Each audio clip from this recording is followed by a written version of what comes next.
ओम नमो भगवते वासुदेवाय नमः। प्रिय श्रोतागण, कार्तिक मास के शुक्ल पक्ष की एकादशी तिथि को देवउठनी एकादशी कहा जाता है। हिंदू धर्म में यह तिथि अत्यंत पवित्र और शुभ मानी जाती है। मान्यता है कि इसी दिन भगवान विष्णु 4 माह की योग निद्रा से जागृत होते हैं। भगवान विष्णु के जागरण के साथ ही चातुर्मास का समापन होता है और सभी शुभ कार्य मांगलिक कार्यों की आज से शुरुआत हो जाती है। देवउठनी एकादशी को देव प्रबोधनी एकादशी, देवोत्थान एकादशी और प्रबोधनी एकादशी के नाम से जाना जाता है। इस दिन भगवान विष्णु और माता लक्ष्मी की विधि विधान से पूजा अर्चना की जाती है। देवउठनी एकादशी के दिन जब भगवान विष्णु 4 महीने की योग निद्रा से जागते हैं, तो उसके अगले दिन यानी द्वादशी तिथि को तुलसी माता का विवाह भगवान श्री विष्णु के स्वरूप शालिग्राम जी से किया जाता है। यदि आप हमारे चैनल पर नए हैं तो कृपया हमारे चैनल को सब्सक्राइब अवश्य से कर लीजिएगा। अब सुनिए एकादशी व्रत की कथा। एक राजा के राज्य में सभी लोग एकादशी का व्रत रखते थे।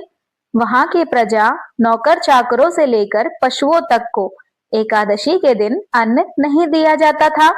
एक दिन किसी दूसरे राज्य का एक व्यक्ति राजा के पास आकर बोला, महाराज कृपा करके मुझे नौकरी पर रख ले।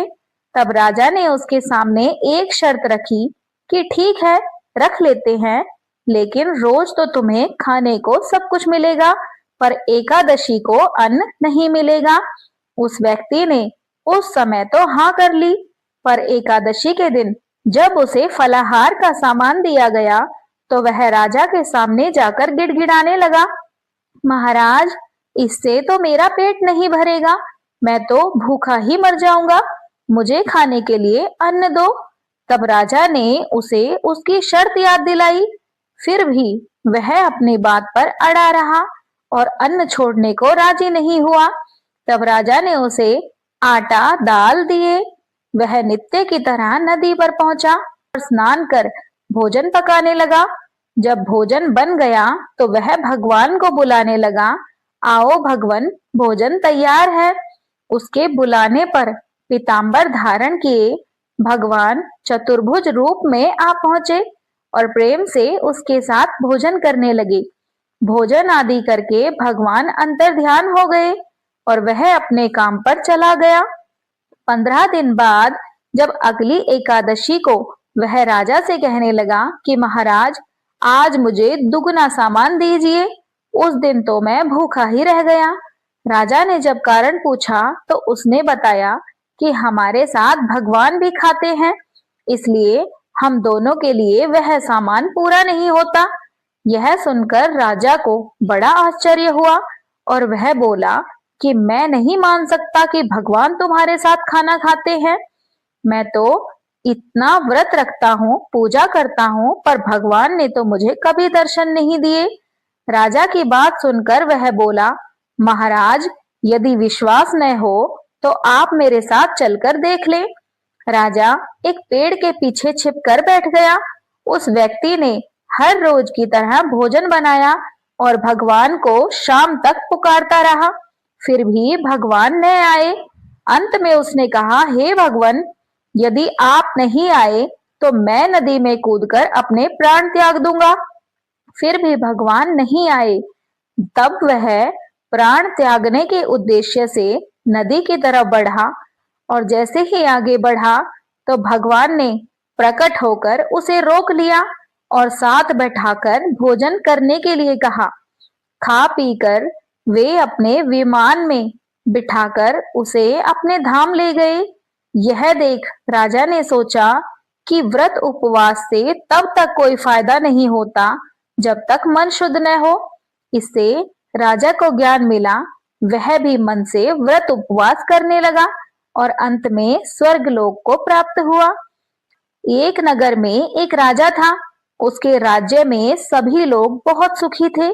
उस नगर में एकादशी को कोई भी अन्न नहीं बेचता और न ही अन्न पकाता था, सभी फलाहार करते थे।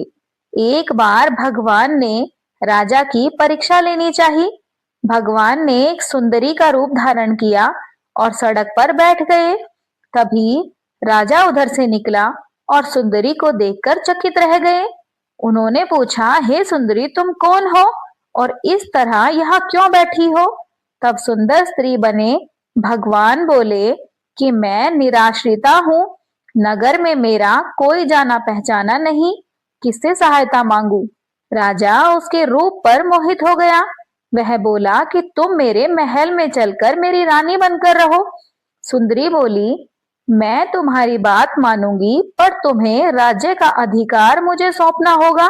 राज्य पर मेरा पूर्ण अधिकार होगा। मैं जो भी बनाऊंगी तुम्हें खाना होगा। राजा उसके रूप पर मोहित था, अतः उसकी सभी शर्तें राजा ने स्वीकार कर ली। अगले दिन एकादशी थी। रानी ने हुक्म दिया कि बाजारों में अन्य दिनों की तरह अन्न बेचा जाए। उसने घर में मांस मछली आदि पकवाए और परोस कर राजा को खाने के लिए कहा। यह देखकर राजा बोला कि रानी, आज एकादशी है, मैं तो केवल फलाहार ही करूंगा। तब रानी ने शर्त की याद दिलाई और बोली, या तो खाना खाओ, नहीं तो मैं बड़े राजकुमार का सिर काट दूंगी। राजा ने अपनी स्थिति अपनी बड़ी रानी से कही तो बड़ी रानी बोली, महाराज, धर्म न छोड़े, बड़े राजकुमार का सिर दे दे, पुत्र तो फिर मिल जाएगा पर धर्म नहीं मिलेगा। इसी दौरान बड़ा राजकुमार खेलकर आ गया। माँ की आंखों में आंसू देखकर वह रोने का कारण पूछने लगा तो माँ ने उसे सारी बात बता दी। तब वह बोला कि मैं अपना सिर देने के लिए तैयार हूँ, पिताजी के धर्म की रक्षा होगी और जरूर होगी। राजा दुखी मन से राजकुमार का सिर देने को तैयार हुआ तो रानी के रूप में भगवान विष्णु ने प्रकट होकर असली बात बताई और कहा कि राजन, तुम इस कठिन परीक्षा में पास हुए। भगवान ने प्रसन्न मन से राजा से वर मांगने को कहा तो राजा ने कहा कि आपका दिया हुआ भगवान मेरे पास सब कुछ है, कृपया हमारा उद्धार करें। उसी समय वहां एक विमान उतरा और राजा ने अपना राज्य पुत्र को सौंप दिया और विमान में बैठकर परम धाम को चले गए।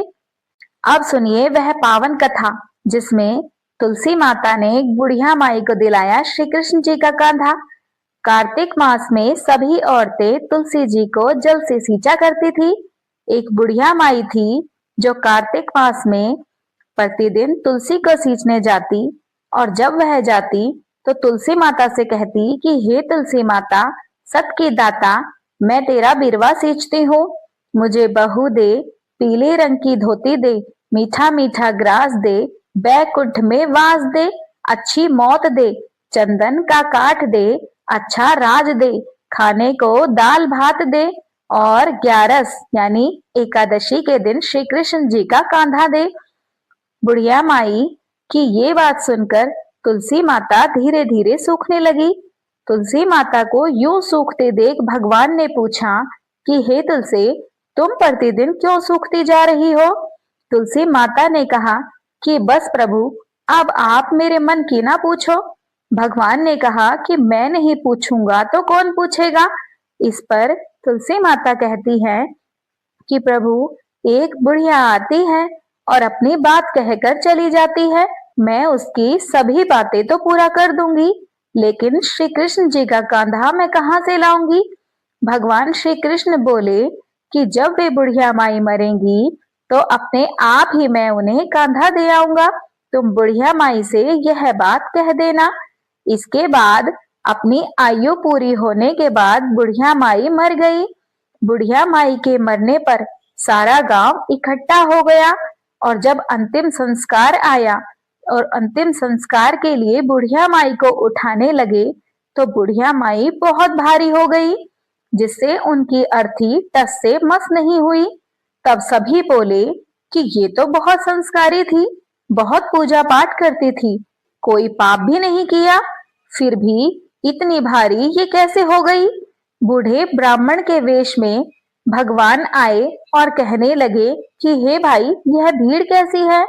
तब गांव वाले बोले कि एक बुढ़िया माई मर गई है और इतनी पापिन थी कि उसकी अर्थी नहीं उठ रही है, बहुत भारी हो गई है। भगवान बोले कि मुझे इनके कान में कुछ कहने दो, फिर ये उठ जाएंगी।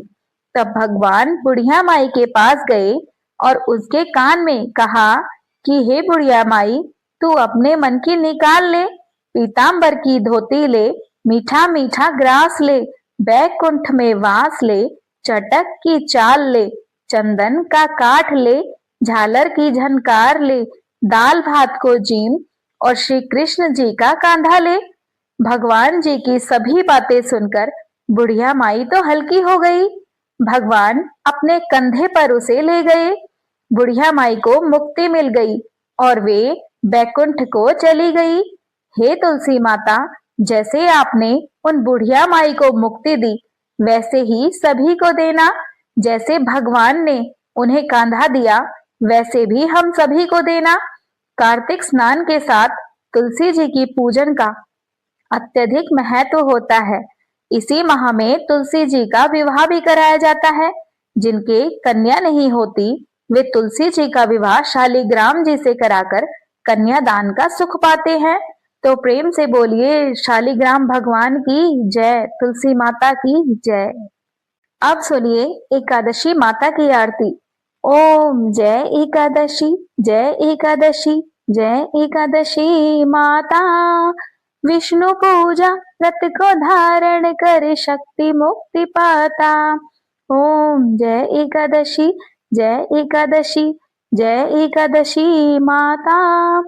विष्णु पूजा व्रत को धारण कर शक्ति मुक्ति पाता। तेरे नाम गिनाओ देवी भक्ति प्रदान करनी, गण गौरव की देनी माता शास्त्रों में वर्णी। ओम जय एकादशी, जय एकादशी, जय एकादशी माता। विष्णु पूजा व्रत को धारण कर शक्ति मुक्ति पाता। मार्ग शीर्ष के कृष्ण पक्ष की उत्पन्ना विश्व तारिणी जनमी। शुक्ल पक्ष में हुई मोक्षदा मुक्तिदाता बन आई। ओम जय एकादशी, जय एकादशी, जय एकादशी माता। विष्णु पूजा व्रत को धारण कर शक्ति मुक्ति पाता। पोष के कृष्ण पक्ष की सफला नामक है। शुक्ल पक्ष में होए पुत्रदा आनंद अधिक रहे। ओम जय एकादशी, जय एकादशी, जय एकादशी माता। विष्णु पूजा व्रत को धारण कर शक्ति मुक्ति पाता। नाम षट तिला माघ मास में कृष्ण पक्ष आवे। शुक्ल पक्ष में जया कहावे, विजय सदा पावे। ओम जय एकादशी, जय एकादशी, जय एकादशी माता। विष्णु पूजा व्रत को धारण कर शक्ति मुक्ति पाता। विजया फागुन कृष्ण पक्ष में शुक्ला आमल की। पाप मोचनी कृष्ण पक्ष में चैत्र महाबल की। ओम जय एकादशी, जय एकादशी, जय एकादशी माता। विष्णु पूजा व्रत को धारण कर शक्ति मुक्ति पाता। चैत्र शुक्ल में नाम कामदा धन देने वाली। नाम वरुथनी कृष्ण पक्ष में बैसाख महावाली। ओम जय एकादशी, जय एकादशी, जय एकादशी माता। विष्णु पूजा व्रत को धारण कर शक्ति मुक्ति पाता। शुक्ल पक्ष में होए मोहिनी अपरा ज्येष्ठ कृष्ण पक्षी। नाम निर्जला सब सुख करनी शुक्ल पक्ष रखी। ओम जय एकादशी, जय एकादशी, जय एकादशी माता। विष्णु पूजा व्रत को धारण कर शक्ति मुक्ति पाता। योगिनी नाम आषाढ़ में जानो कृष्ण पक्ष करनी। देव शयनी नाम कहायो शुक्ल पक्ष धरनी। ओम जय एकादशी, जय एकादशी, जय एकादशी माता। विष्णु पूजा व्रत को धारण कर शक्ति मुक्ति पाता। कामिका श्रावण मास में आवे कृष्ण पक्ष कहिए, श्रावण शुक्ला होए पवित्रा आनंद से रहिए। ओम जय एकादशी, जय एकादशी, जय एकादशी माता। विष्णु पूजा व्रत को धारण कर शक्ति मुक्ति पाता। अजा भाद्रपद कृष्ण पक्ष की परिवर्तिनी शुक्ला, इंद्रा आश्विन कृष्ण पक्ष में व्रत से भव सागर निकला। ओम जय एकादशी, जय एकादशी, जय एकादशी माता। विष्णु पूजा व्रत को धारण कर शक्ति मुक्ति पाता। पापांकुशा है शुक्ल पक्ष में आप हरणहारी, रमा मास कार्तिक में आवे सुखदायक भारी। ओम जय एकादशी, जय एकादशी, जय एकादशी माता। विष्णु पूजा व्रत को धारण कर शक्ति मुक्ति पाता। देवोत्थानी शुक्ल पक्ष की दुख नाशक मैया, पावन मास में करूं विनती पार करो नैया। ओम जय एकादशी, जय एकादशी, जय एकादशी माता। विष्णु पूजा व्रत को धारण कर शक्ति मुक्ति पाता।